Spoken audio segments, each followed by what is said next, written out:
লক্ষ্য ছিল জগতের জীব, মাধ্যম ছিল শ্রীমান অর্জুন। এই জগৎ সংসার জীব যখন আসে, হরে কৃষ্ণ, জীব যখন এই জড়জগতে আসে, তার মাঝে থাকে শাশ্বত কৃষ্ণ প্রেম। জীব যখন এই জড়জগতে আসে, তার মাঝে থাকে শাশ্বত কৃষ্ণ প্রেম। কিন্তু এই জগতে এসে পড়ার পরে এই জগৎখানা ত্রিগুণের জগৎ, তিনটা গুণের দ্বারা, অর্থাৎ শত রজ তম তিনটা গুণে আবৃত এই জগৎখানা। এই ত্রিগুণের জগতে, এই প্রাকৃত জগতে এসে যখন পড়লো, প্রাকৃত জগতে এসে যখন পড়লো, পড়ার সঙ্গে সঙ্গে ওই যে শাশ্বত কৃষ্ণ প্রেম, এই শাশ্বত কৃষ্ণ প্রেমটা একটা রূপান্তর ঘটে গেল বাবা। এই প্রেমটাই কামে পরিণত হয়ে গেল। এই কামনা বাসনার জগতে পড়ে, কামনা বাসনার সংসারের ভিতরে পড়ে শাশ্বত কৃষ্ণ প্রেমটা জীবের ভিতর ছিল, এই সেই শাশ্বত কৃষ্ণ প্রেমটাই কামে পরিণত হয়ে গেল। কেমন করে হলো?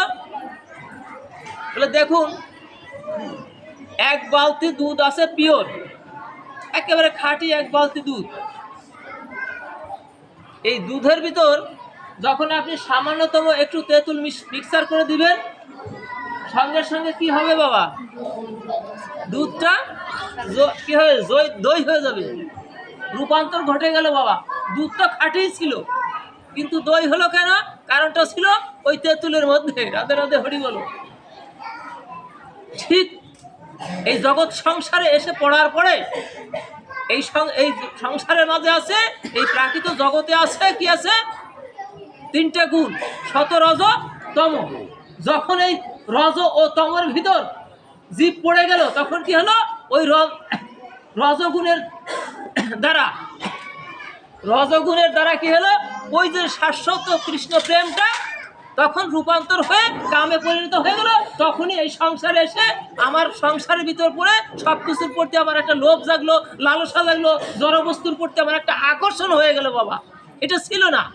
জড়জগতের সমস্ত বস্তুর প্রতি আমার একটা লিপ্সা জন্মে গেল, লালসা জন্মে গেল, একটা কামনা জন্মে গেল, সব কিছু প্রাপ্তির একটা বাসনা হয়ে গেল।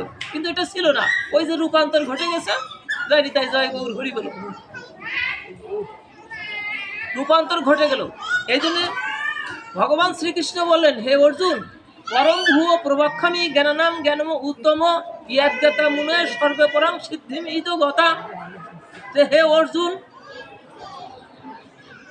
শোনো, পরম ভূয়, তোমাকে এই তত্ত্ব কথা আমি আগেও শ্রবণ করিয়েছি, এখনো আবার ওই কথা শ্রবণ করাচ্ছি। কিন্তু যে কথা শ্রবণ করাচ্ছি এইটা অতি উত্তম কথা।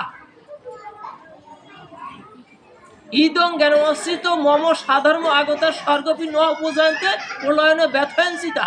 বলে যে এই যে পুনরায় তোমাকে বলছি, পুনরায় যে কথাটা বলছি, এই কথাগুলি শ্রবণ করে, এবং শ্রবণ করে কি করছে? মুনি ঋষি যোগী যারা যারা ছিল, তারা কি করেছে? এই মায়ার বন্ধন থেকে মুক্ত হয়ে, এই জড়জগতের বন্ধন থেকে মুক্ত হয়ে তারা সিদ্ধিলাভ করিয়াছে এই তত্ত্ব কথা শ্রবণ করে। সেই কথা তোমাকে আস্বাদন করাচ্ছি। ইদং জ্ঞানমশ্রিত মম সাধর্ম আগতা স্বর্গপি ন উপজয়ন্তে প্রলয়নে ব্যথয়ঞ্চিতা। আর এই জ্ঞান আস্বাদন করলে পরা, এই তত্ত্ব কথা যখন তুমি আস্বাদন করবে, তখন কি হবে? যে তোমার প্রলয়কালেও, এই তত্ত্ব কথা আস্বাদন করলে প্রলয়কালেও তোমার ধ্বংস হবে না, আর যখন সৃষ্টি হবে সেই সময় তোমার জন্ম হবে না। অর্থাৎ এই জন্ম মৃত্যুর পরে, অর্থাৎ জন্ম মৃত্যুকে তুমি জন্ম চক্রের ভিতর, আমরা তো জন্ম মৃত্যু চক্রের ভিতর কি চক্রাকারে আমরা ঘুরছি, একবার জগতে আসছি, আবার যাচ্ছি, আবার আসছি।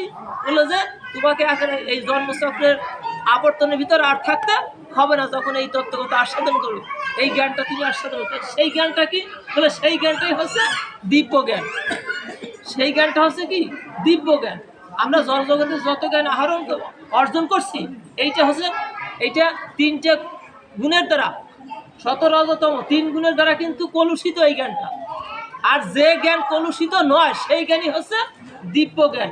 যে জ্ঞান লাভ করলে এই জীব কি করে তার এই জড়জগতে আর আসা যাওয়া লাগে না।